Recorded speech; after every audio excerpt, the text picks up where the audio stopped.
Hello hi, నేను మీ Swathi madam, trend setting.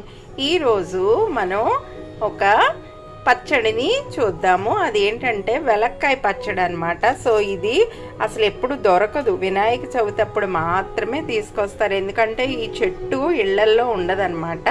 So అడవిలోనో లేకపోతే ఫామ్ హౌసెస్ లేకపోతే outside of the outskirts అలాంటిలో ఉంటుంది. వాళ్ళు ఎక్కడి నుంచి తెస్తారో తెలియదు. వినాయక చవితికి మాత్రం ఇవి ఖచ్చితంగా దొరుకుతాయి. సో వెలక్కాయ పచ్చడి కోసం వెలగ పండు అంటాం, వెలక్కాయ అంటాం. ఇది ఒకటి, పంచదార ఒక స్పూను, 4 పచ్చిమిరపకాయలు, 1 స్పూను పెరుగు, సాల్ట్.